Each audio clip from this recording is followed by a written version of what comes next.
Hello everyone, I'm Coy Wire, this is CNN 10. I just want to give a big old what's up to Alex and everyone at Mr. Crow's class here at the Howard School in Atlanta, Georgia. I always love bumping into our CNN 10ers when I am out and about. Thank you, Mr. Crow, for making us part of your day. All right, we've got an awesome and omnibus show today, and we're starting with a massive strike against 3 major hotel chains. More than 10,000 union workers at 9 U.S. cities went on strike Sunday at Hilton, Hyatt, and Marriott hotels. About 200 hotel employees in Baltimore joined the walkout yesterday. So why are these workers going on strike? Well, they say they want higher pay, better conditions, and more people hired to help take the load off. The union says the hotel business has recovered from the hit it took during the COVID pandemic, but employee salaries haven't gone back up. Now, spokespeople for Hilton and Hyatt say they are committed to reaching deals with the union and negotiating fair contracts. The 25 affected hotels are reportedly still open, but guests are dealing with a skeleton staff. These strikes are set to end after 3 days, and some employees have already gone back to work. But the union is threatening to expand the strike to as many as 65 hotels in 12 different cities.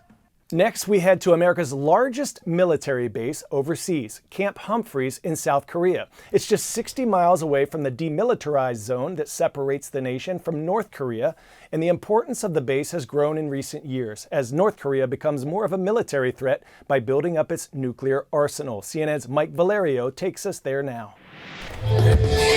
It's where rock concerts roar and where families find new homes in Korea. Like the Cook family, trading their lives in Cincinnati, Ohio for Camp Humphreys, South Korea.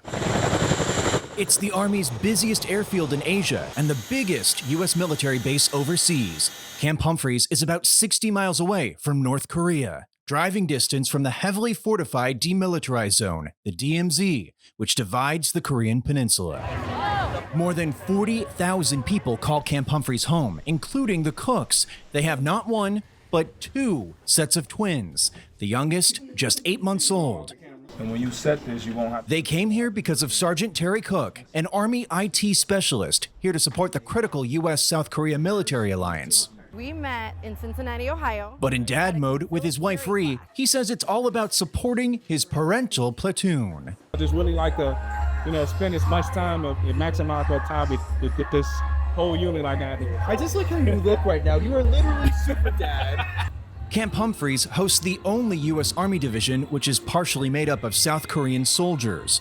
But the goal for families here is to immerse in Korean culture, which is especially important for Ree since she lived in Germany as a kid when her dad was a sergeant in the Army. Being able to provide my children with the same cultural experiences that I was given as a child is just extremely important to me as a mother. But for those looking for a slice of America, there's plenty. Texas Roadhouse, Yon Base Golf Course, and one of the biggest 4th of July celebrations on this side of the world. I hereby declare. There's also the feeling of belonging. Jubilation after years in the Army, finally becoming American citizens.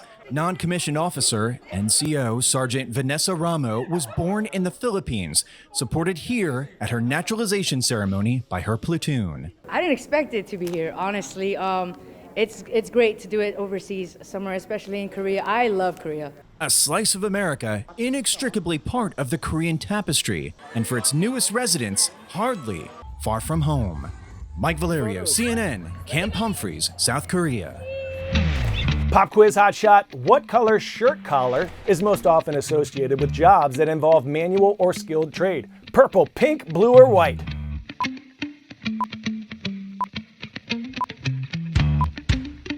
If you said blue, put your hands up. Blue collar jobs is a term dating back to the 1920s. Did you know that there is a shortage of plumbers, electricians, and other skilled workers in America? As the current generation retires, there aren't enough new workers going into the trades. Now, social media influencers that work in these industries are hoping to inspire people to consider their crafts when choosing a career path.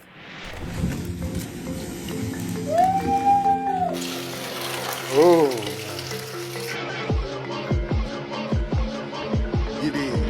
With hashtags like trade jobs and blue collar, mechanics, welders, plumbers, and electricians are using social media to connect and inspire. You hear that like an electrician does electrical work, but you don't necessarily like know what that entails. And now that it's like coming into social media, people are seeing these jobs and actually figuring out that they're like attainable. One time I was visiting a school and one of the kids was like, hey, I really wanted to introduce myself to you. It's like, you're the reason I want to do construction. I think the culture that we're in, I think it's shifting. I don't think the trades are as frowned upon as maybe they would have been, 20, 30, 40 years ago. Social media influencers are making trade jobs cool, demonstrating another path to financial security at a time when college costs are soaring. All right, this customer has no AC in the house. A 4-year degree does not mean success. It doesn't mean happiness. It doesn't mean financial, security. I think that social media is showing people that you can not have to go to school and you can like join a trade and there's no like debt. We were able to buy a house at my age at 22 years old. And I feel like that is a very easy example to people that maybe don't think is a viable career option. And more women are working in the trades than ever before. I think that it's not only for men, but especially like I think it's really important to also understand like your characteristics and what you can handle, because it does take like a lot of grit, but it is rewarding and you're learning like a life skill that you'll have forever too. A shortage of skilled workers looms as older generations retire. If we don't have young people in the trades are going to die out and we're not going to have people building infrastructure. Social media is definitely putting a new lens on the stigma behind construction because it's no longer being seen through someone else's perspective. I think it's just showing the cool side of construction. Oh, moly.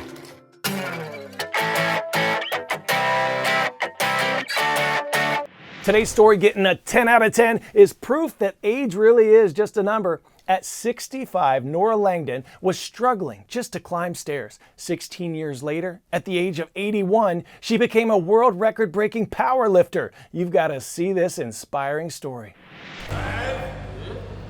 So we went out to the first state meet, and I said, all these young girls, there's no way I'm going to win. We put down what our starting weights are going to be, and I heard on loudspeaker, with Nora Langdon's coach, please come to the table. I run there. I said, yeah, I'm her coach. What's the problem? Well, her number is kind of high for a woman her age. He said, no, it's not a mistake. Just watch her. And I did it real easy. She set all the national records and world records for her age with the weight class. She broke the squat, bench, deadlift, and total records for her age, her first meet. I knew she could compete, but never thought she was going to be a world-class lifter. They said I was the best in the world at that point. I love what I do. It's just amazing. Some of my family said, you should quit. But I never quit. You heard it all your life. When you retire, sit down, do nothing, watch TV. That's the worst thing you can do. If you don't want to power lift, fine, walk. If you like to roller skate, do something. But keep that body moving until the Lord call you home. She is awesome. A power lifter lifting our souls. All right, big congrats to our hashtag Your Word Wednesday winner, Mrs. Downs class from Central Columbia in Bloomsburg, PA, for submitting omnibus, an adjective meaning containing or including many items. Thanks for boosting our vocabulary today. You all really brought it. So many great words to choose from. We're going to do it again next week. Our shout out today goes to Valley View Middle School in Edina, Minnesota. Go Hornets! See you right back here tomorrow, lovely people. I'm Coy Wire, and we are CNN 10.